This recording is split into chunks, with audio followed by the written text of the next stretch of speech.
Takulandirani ku AMTV Malawi kuchimake kwa nkhani zenizeni. Ngati nkhani imeneyo kuno kulibe, dziwani kuti nkhani imeneyo ndi yabodza. Ndi akhala kwayala nkhata kuti kupereka ulemu. Koma tsogolo la dziko lino akuoneka kuti yayi akufika ndi kuyala makamaka kusaina buku la alendo kusonyeza kuti yayi kupereka ulemu kwa mzimu umene komanso kusonyeza kuti anafika malo ano. Ndiye tikuona kuti mtsogoleri wa dziko lino wavalaso ndithu zachikhalidwe mene amavalira ngoni mphayira komanso kumutu kunthini komanso atavalaso chovala cha makaka achingoni kusonyeza kuti nayenso amakonda ndithu komanso kusapota chikhalidwe cha chingoni popeza mbuyo mwakhala ndithu akuyendanso muzochitika zosiyanasiyana za mitundu yosiyanasiyana monga unthetho amachita nawonso komanso lero ali kuno. Mtundu wa chingoni ni mtundu wakalekale mdziko muno pamene inkosi ya makosi Chikuse Gomani 1 ndamene adali oyambirira, kenako kunabwera inkosi ya makosi Gomani 2 ndipo kenako anabweranso inkosi ya makosi Gomani yachitatu, kenako inkosi ya makosi yachinayi kufikira inkosi ya makosi yachisanu imene ndithu inabwera. Koma tikuperekeni kutsogoloko kuti timve kaye zomwe zichitika pano pamene akandi padambo akutsogolera zonse.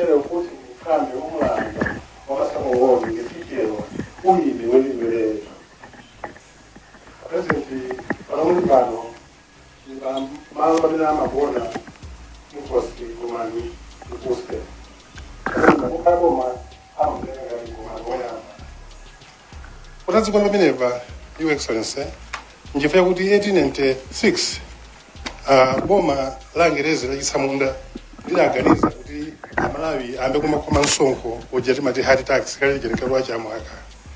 Ndiye atamva Chikuse Gomani Chikuse alanena kuti zimenezo sangalole chifukwa mfumu wake kuti boma linaso lizira zimenezo. Ndiyeyu adasonkha maimpi wake kuti amenyane ndi azungu. Nayenso Sarahara Johnson atava, nayenso adatumiza Captain Stevens ndi gulu lake la nkhondo kuti adza kumane ndi nkosi ndasekala inkosi Chikuse. Kwa monga mukudziwira President, mina mikono ndi zishango sizingaime kwenikweni ndi mifuti ya makono. Ndeno maimpi ya Gomani Chikuse adagonjetsedwa, mfumuyi nkuyimanga nkuyizenga mulandu nkuyipeza olakwa nkuyipha ndi mifuti pamene pachizungu amati firing squad ndipo adagona pamenepa. Izi zitachitika apa patangokhala posadzika bwino. Tikuthokozeni fango na maseko bwana kuthokoza boma kuchotera mwa inu kuti malowa mudapanga kuti akhale malo okumbukirika amene pachizungu timati national monument. Mwachidule iyi ndiye mbiri ya Gomani Chikuse amene adawomberedwa pa 26 October 1896 chifukwa chosalola kuti ulamuliro wa Chisamunda ulowe mdziko muno. Dziko Your Excellency ngiyabonga kakhulu.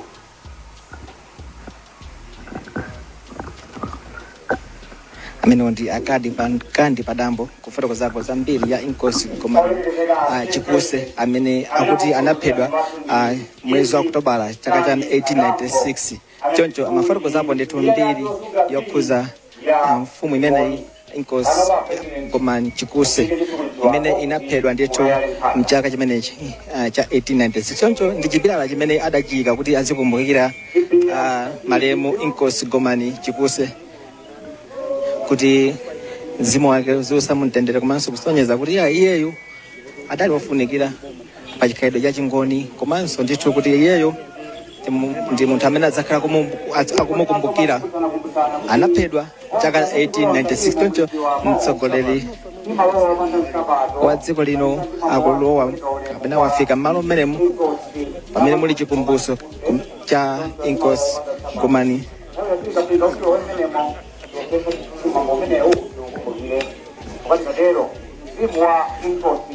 Choncho mtsogoleri wa dziko lino walowa kuti akayike nkhata mosogoleredwa ndi nduna yona zokopa alendo Vera Kantukule.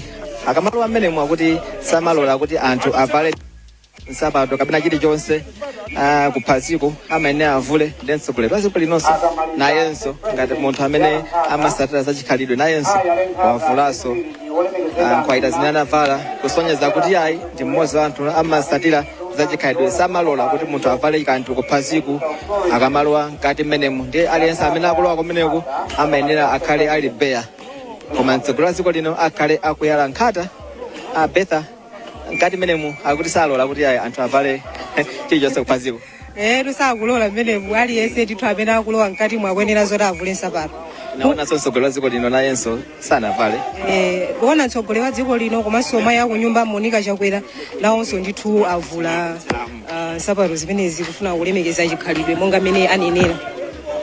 Choncho mtsogoleri wa dziko lino wamaliza kuyala nkhata kenako wabwereranso paja pamene anamulandirira kuti asaine buku la alendo kusonyeza kuti anafika malo ano anazala nkhata mwambo umene umachitika chaka nchaka.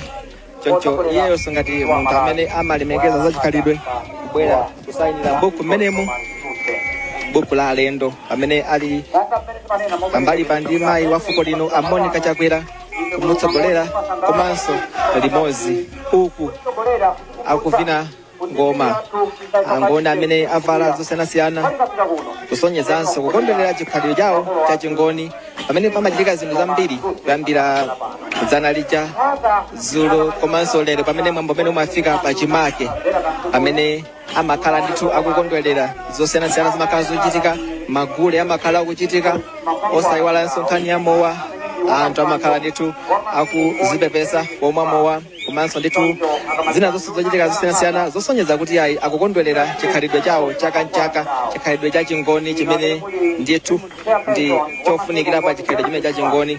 Mwina Betha mwina masiku atatu amenewa pofika lero mwina ungaone kuti anthu mwina kubwera kwawo kunali bwanji. Naona ena amene mafika dzulo usiku anthu mpaka usiku ali malo ano anthu kapena kuti patronage kubwera kwa anthu kunali bwanji.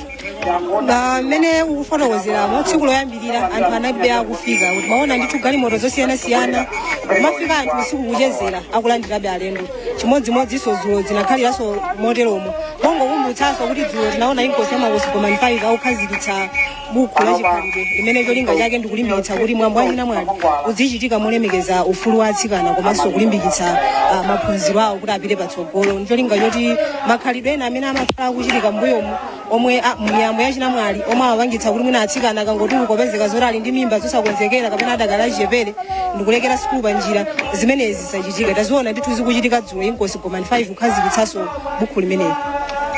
Mwina akongo afotokozeranso anthu amene akutisatira kuti mwambo umene unayamba ndi kupereka ulemu wapaderadera kuchokera kwa inkosi ya makosi komani 5 kuzayalanso nkhata kummawaku anazayalanso pompano nkhata yawo komanso ena mafumu ena achingoni anayala nkhata pamalo ano pa chipilala chimenechi.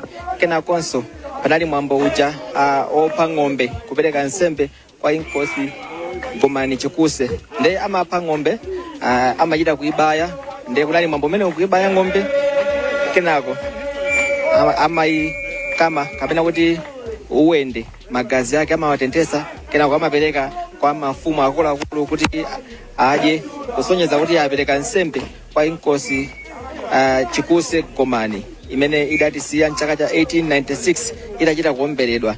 Mwina mwambo umene umakhala ochititsa chidwi Betha. Kwambiri umakhala ochititsa chidwi anthu ena kuziona zimenezi nkumadabwa kuti kodi mwambo uzikhala bwanji komabe manena zoti nsembe imakhala yofunikira. Tikaonanso ena mwina muzikhalidwe zawo kapena zikhulupiriro zawo amakhala kupereka nsembe zosiyanasiyana kuonetsa kudzipereka pa chimene akuchita. Nde nsembe imene maperekedwayo dali kungopereka sole mukapena kuonetsa kudzipereka mbali ya chikhalidwe kuti iwo ndodzipereka kulemekeza chikhalidwe komanso kulemekeza inkosi Bomani Maseko omwe ndithu analiso akulimbikitsa chikhalidwe komanso ufulu wa Malawi. Tikamva mbiri imene amalongosolera amene amalongosola amatero kuti iwo anaomberedwa mchaka cha 1986 before yoti amalimbikitsa kuti ulamuliro wa atsamunda mdziko muno uthe. Ndezi kuonetsabe zoti anagwira ntchito yayikulu kuonetsetsa zoti ufulu wa anthuso mdziko muno upite patsogolo. Chabwino mtsogoleri wa dziko lino nayenso wasayinira buku la alendo koma akachoka pano ndiye kuti mtsogoleri wa dziko lino akhale akuyendera malo angapo amene ndi achingoni kusonyeza kuti kodi chikhalidwe cha ngoni chimayenda bwanji. Choncho mtsogoleri wa dziko lino atasayinira buku la alendo akuchoka malo ano kuti apite akayenderenso ajamati mapavilion kuyendera malo osiyanasiyana kuti aone kuti kodi chikhalidwe cha chingoni chimayenda bwanji komanso ndi ziti zimene angapange improve pa chikhalidwe cha chingoni. Ndi mtsogoleri wa dziko lino akukweranso galimoto kupita sikuti mpatali pa bwalo limene pachitikire mwambo umenewu pa Mkolimbo. Mwambo umenewu ndiye kuti umachitikira pompano basi.